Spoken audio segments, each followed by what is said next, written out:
Dear student, I welcome you again in this Sachidanand Learning Channel. It is the 10th class English Grammar UP Board Exam Practice Part 1.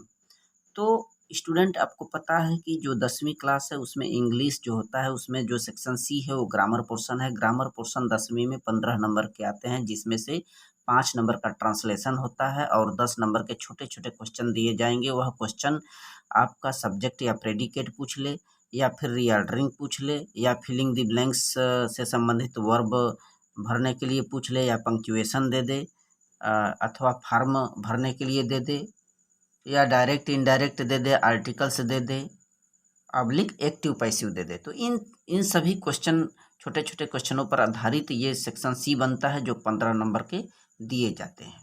तो इन सभी क्वेश्चनों का ज़्यादा से ज़्यादा practice करें, जिससे आप एग्जाम की अच्छे से प्रिपरेशन कर पाएँ।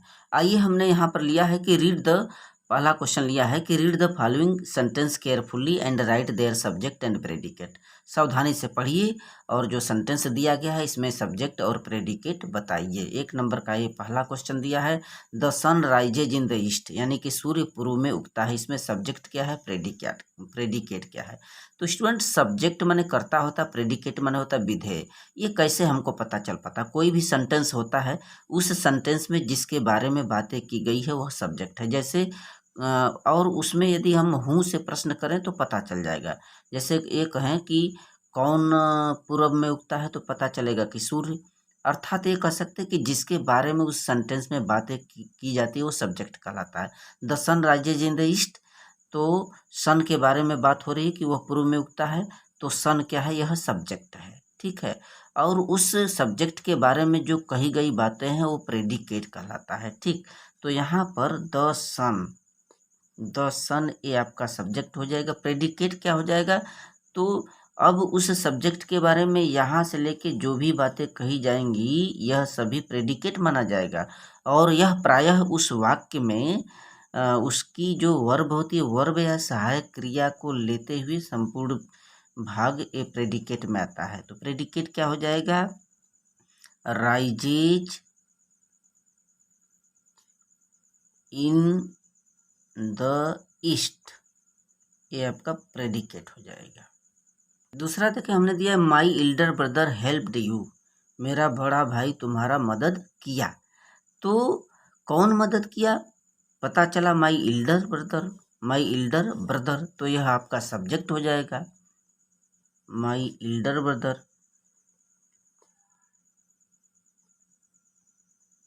ये सब्जेक्ट हो जाएगा। अब जब सब्जेक्ट छाट लिए तो बाकी से यह क्या है, प्रेडिकेट है। हेल्प्ड यू, ये क्या है, प्रेडिकेट। तो इस प्रकार से क्वेश्चन बोर्ड में, यूपी बोर्ड में पूछे जाएंगे। अगला क्वेश्चन देखें, हमने दिया है कि filling the blanks with suitable articles. Article का यहाँ पर प्रयोग करना, आर्टिकल भरना। तो आर्टिकल 3 ठो होते हैं, ए, एन और द। इनको डिफिनिट आर्टिकल और इनडिफिनिट आर्टिकल के अंतर्गत रखा गया है। इनडिफिनिट आर्टिकल में ए और एन आता है, जबकि डिफिनिट यानी निश्चित आर्टिकल में द का प्रयोग होता है, द आता है। तो ए का प्रायः प्रयोग जो व्यंजन वाले वर्ड होते हैं उनके पर, जैसे ए कैट, ए डॉग, उनके पहले एक ए लगा देते हैं। और कोई भी जो नाउन है जो वावेल से शुरू है, स्वर से प्रारंभ होती है,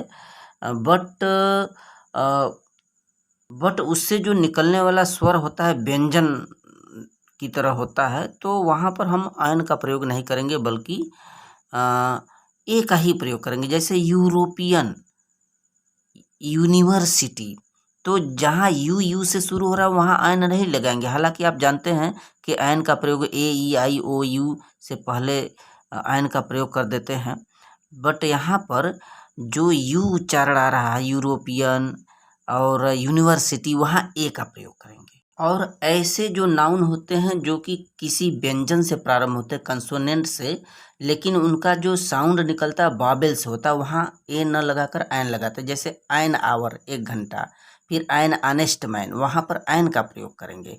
फिर द का प्रयोग जो है कि किसी उचित कंसोनेंट से पहले किया जाता है। नदियों के नाम के पहले भी द लगाया जाता है। धार्मिक पुस्तकों के नाम के पहले, न्यूज के नाम के पहले द का प्रयोग होता है। और जब किसी डायरेक्शन की बात होती है, दिशा की, उसके पहले भी द का प्रयोग होता है। तो यहाँ पर देखें, यहाँ पर दिया है कि you R dot dot dot European. तो यहाँ पर हम ए का प्रयोग करेंगे। यू, यहाँ पर यू से शुरू हो रहा है उच्चारण, इसलिए you are a European. The sun rises in dot dot dot the का प्रयोग करेंगे। किसी भी दिशा के नाम के पूर्व द का प्रयोग होता है। इस तरह के क्वेश्चन आएंगे। फिर अगला देखें, change the following sentence into passive voice. Passive voice वाले भी दे सकते हैं बोर्ड एग्जाम में। Sita is singing a song, ये प्रेजेंट कंटिन्यूअस टेंस है। तो यहाँ पर जब हम लोग पैसिव वॉइस बनाते हैं तो ये जो सॉन्ग होता है यानी ऑब्जेक्ट को सब्जेक्ट में बदल देते हैं। फिर कंटिन्यूअस है तो उसकी सहायक क्रिया इज आर एम के साथ बीइंग लगाएंगे, प्लस हमेशा ही पैसिव वॉइस में वर्ब का थर्ड फॉर्म प्रयोग करते हैं। तो क्या हो जाएगा, तो ए सॉन्ग इज बीइंग संग, सिंग संग संग, थर्ड फॉर्म है संग बाई सीता। किसी भी प्रेजेंट कंटिन्यूअस चाहे पास्ट कंटिन्यूअस में उसमें सहायक क्रिया के बाद बीइंग प्लस वर्ब का थर्ड फॉर्म यूज किया जाता है, प्लस बाई प्लस लास्ट में ये जो सब्जेक्ट है यहाँ ऑब्जेक्ट के रूप में। सेकंड है राम किल्ड रावणा, यानी राम ने रावण को मारा। तो पास्ट इंडिफिनिट है, तो यहाँ पर क्या हो जाएगा, रावण पास्ट इंडिफिनिट में वाज का प्रयोग करते हैं, Ravan was killed by Ram. Passive voice बनाते समय जो पास्ट इंडिफिनिट टेंस है उसमें हम लोग जो है यहाँ पर ऑब्जेक्ट को सब्जेक्ट बनाने के बाद उसके बाद वाज लगा देंगे, फिर वर्ब का third form plus by plus a जो यहाँ पर सब्जेक्ट है ऑब्जेक्ट बन जाएगा। अगला क्वेश्चन देखेंगे, frame correct sentence by reordering. अब ऐसे वाक्यों को रीऑर्डरिंग करना है, क्रम से हमें बैठाना है।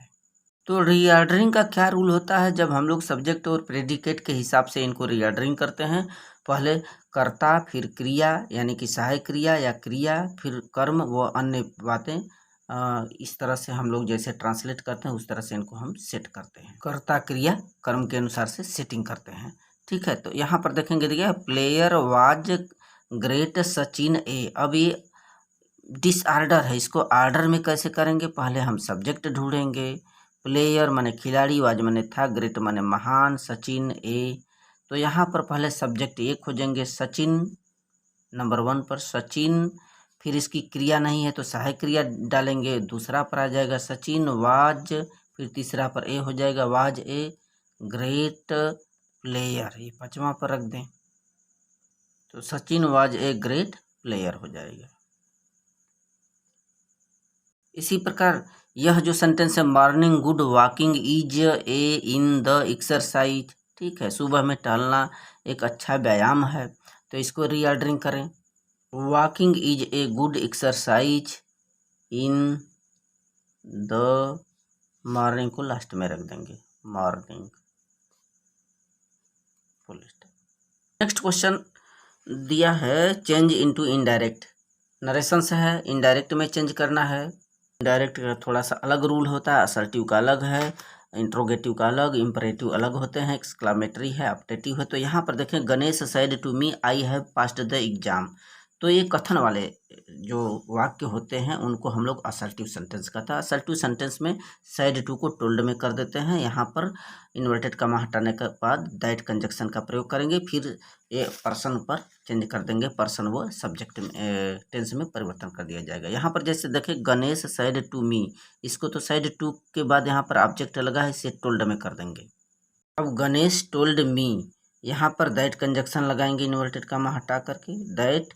अब आई फर्स्ट पर्सन का प्रोनाउन है, फर्स्ट पर्सन के प्रोनाउन को सब्जेक्ट के अनुसार चेंज करते हैं, यदि यू होता तो ऑब्जेक्ट के अनुसार बनाते हैं रिपोर्टिंग वर्ब के। तो आई को गणेश के अनुसार चेंज करेंगे तो गणेश के लिए यहाँ सब्जेक्ट क्या हो जाएगा, ही। अब यहाँ पर देखें कि पास्ट टेंस में इधर है रिपोर्टिंग वर्ब, तो रिपोर्टेड स्पीच यदि प्रेजेंट परफेक्ट है तो पास्ट परफेक्ट में कन्वर्ट हो जाएगा, यानी कि हैव को हाइड कर देंगे, क्या हो जाएगा, he had passed the exam.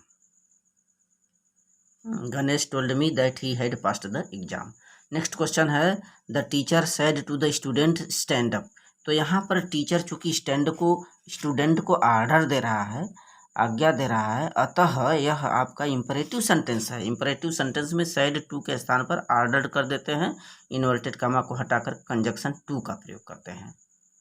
The teacher ordered the student, यहाँ पर इन्वर्टेड कॉमा हटाइए, टू लगाइए, to stand up. So thank you student.